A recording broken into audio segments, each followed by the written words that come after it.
Hello दोस्तों, आज की कहानी बदलाव। माँ विशाली, ये देखो मैं मिक्सर ग्राइंडर ले आया। मोहन मिक्सर ग्राइंडर का बड़ा सा कार्टन लिए घर में घुसा और अपनी माँ और पत्नी को आवाज़ देने लगा। तुमसे ये किसने कहा लाने के लिए? हमने तो नहीं कहा था, सरला देवी नाराज़गी भरे स्वर में बोली। माँ, मिर्च पीसते समय विशाली के हाथों में बहुत जलन होती है। उसने कई बार मुझसे कहा, इसलिए आज मैं ले आया। और बिजली का बिल जो आएगा वो कौन देगा? वो इसके मायके से आएगा। मायके से क्यों आएगा? मैं क्या अपनी पत्नी के लिए इतना भी नहीं कर सकता? ये आजकल की लड़कियां भी ना बहुत सुकुमार होती जा रही हैं।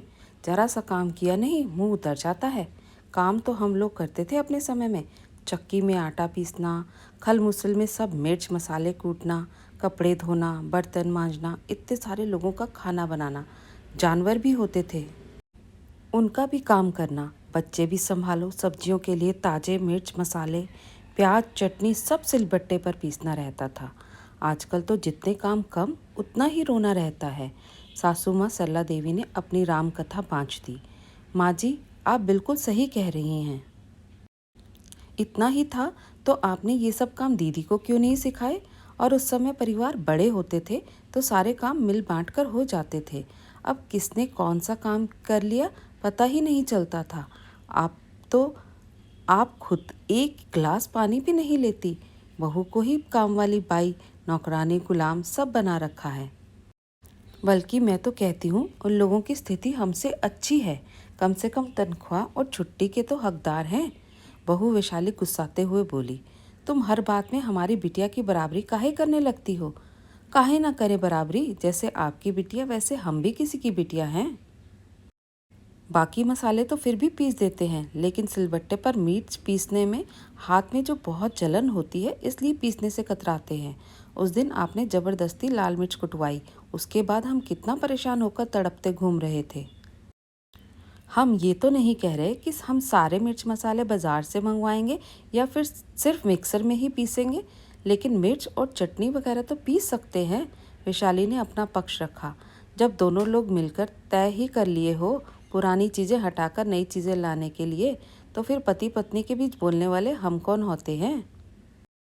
आजकल की ये लड़कियां बहुत तेज़ होती हैं, जो अपनी बात मनवाने के बहुत तरीके जानती हैं। बता तो ऐसे रही है जैसे हमने कभी मिर्च कूटी ही नहीं। ऐसी बात है तो फिर आप कभी दीदी से क्यों नहीं पिसवाती? इसलिए ना कि उनके हाथों में जलन लगेगा। फिर हमारा दर्द आपको काहे समझ नहीं आ रहा? काहे आप जिद पर अड़ी हैं? ये मिक्सर सिर्फ हमारे लिए ही तो नहीं आया है, आपको भी तो आराम हो जाएगा। कहते हुए विशाली की आंखों में आंसू आ गए। माँ, समय के साथ थोड़ा बहुत तो बदलाव स्वीकार करना आना चाहिए। ऐसी जिद लेकर नहीं बैठना चाहिए। आप हर बात में वैशाली की तुलना अपने ज़माने से करती रहोगी तो नए ज़माने में कदम ताल कैसे करोगी? अपनी सोच को बदलो, मोहन ने माँ को समझाया। हाँ तो ठीक है, अब ले ही आए हो तो सब इस्तेमाल करेंगे ही। अब सिलबट्टे और इमाम दस्ते की क्या ज़रूरत है? कल ही बांध कर रख देंगे। गांव से काकी आएंगी, उन्हें दे देंगे। नई मशीन के सामने इन सब चीज़ों को कौन पूछेगा? नहीं, हम किसी को नहीं देने देंगे। नई चीज़ आई ज़रूर है, लेकिन पुरानी को अपनी जगह से हटाने के लिए नहीं। जहाँ रसोई घर में एक तरफ मिक्सर रखा जाएगा, वहीं दूसरी तरफ सिलबट्टा भी रखा जाएगा। जब कभी लाइट नहीं आएगी तब तो अपनी यही देसी मशीन ही काम आएगी। विशाली हंसते हुए बोली। जैसे पत्नी के आ जाने से माँ की अहमियत कम तो नहीं हो सकती, उसी तरह मिक्सर के आने से सिलबट्टे की अहमियत कम नहीं हो सकती। समझी मेरी प्यारी माँ? मोहन ने हंसते हुए माँ से कहा। माँ बेचारी बेटे के मुंह से ऐसे शब्द सुनकर गदगद हो गई और रोने लगी। अब रुलाएगा क्या? तुम लोग बिल्कुल सही कह रहे हो, समय के साथ बदलना आना चाहिए। अब हम भी मिक्सर में ही पीस लिया करेंगे। माँ के मुंह से ये शब्द सुनकर मोहन और वैशाली खुश हो गए। चलो, अंत भला तो सब भला। धन्यवाद दोस्तों। ऐसे छोटे छोटे बदलाव तो होते ही रहने चाहिए, समय के साथ आगे जो चलना है। कैसी लगी आपको आज की ये कहानी? पसंद आई तो लाइक और शेयर ज़रूर कीजिए। नए हैं तो चैनल को सब्सक्राइब करना बिल्कुल मत भूलिए।